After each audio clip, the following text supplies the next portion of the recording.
Hello, Dave Graybill here, also known as the Fishing Magician.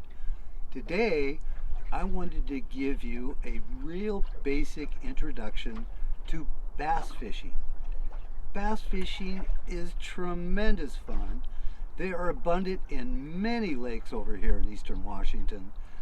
And young or old, you can get out on the water and have a blast catching many smallmouth or largemouth bass during the day. It's just a great way to have fun on the water. Now, you don't need to invest in a lot of money to get started in bass fishing. This is a very moderately priced spinning rod, 2-piece, 8.5 feet long. The one thing you want to have is something that's fairly stiff. Something that always happens when I introduce people to bass fishing is they try to set the hook like they're fishing for trout with a very light lift of the rod. You really have to put it to them when you're fishing for bass because they have a very bony mouth and it's hard to drive a hook through that to get a good hook setup. Don't scrimp on the reel. Reels are always important in any fishing. Save money on the rod. Get a good spinning reel if you're going to learn to bass fish. Now, I can't tell you how many different ways, different lures, different techniques of fishing for bass. It just goes on and on. But today, I'm just going to talk about a couple of things that will get you started that you use for the rest of your life bass fishing. And it's easy to do and a great way to get started and have immediate success. The most popular baits for bass is called a Senko. And there's different names for this style, but if you say Senko, people know what you're talking about. And this is just a funny looking little wiggly rubber thing, and it drives bass crazy. And there's a couple of ways to rig this. One is I'm using, as an example, a wide gap hook. And you can see it's pretty large because it's got to go from the tip of the worm down to the middle of the worm. Now, one style is called wacky, and you put it through the worm at its collar and then down through the hook, and it hangs like this, and you can imagine it has a really good action in the water, and usually you can put it more toward the middle, but it just hangs on the hook like that. That's called wacky style. The other style is straight through, again with a wide gap hook, up through the top of the worm. You thread it through the top of the worm down, and then you secure it on the barb and push it fairly close so it's just under the skin on the opposite side.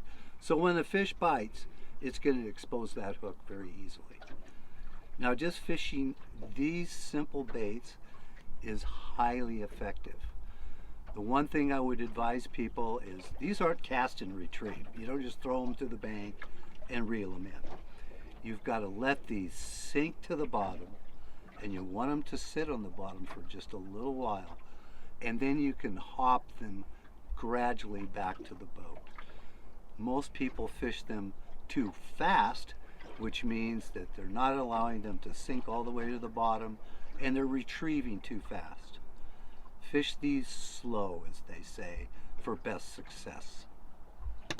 Another one of my favorites is this simple lizard. I should mention too that these Senkos come in a wide range of colors.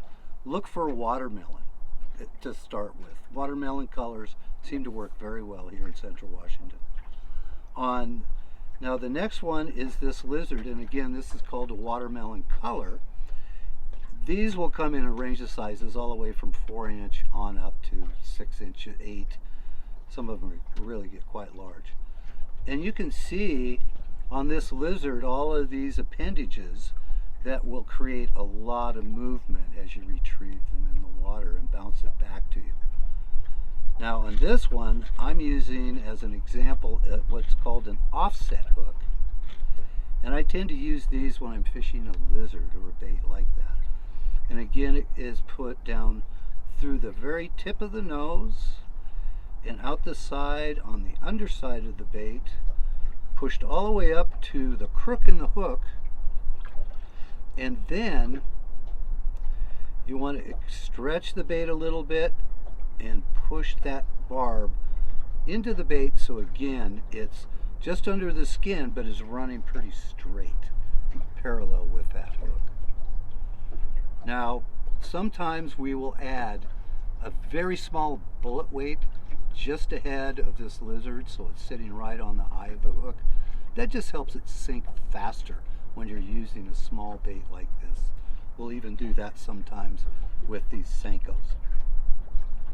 And I have to say, as an example, the first time I took my daughter bass fishing, by the end of the day, she was tying her own hook, she was putting her own lizard on, and she was catching smallmouth bass, and it was extremely satisfying.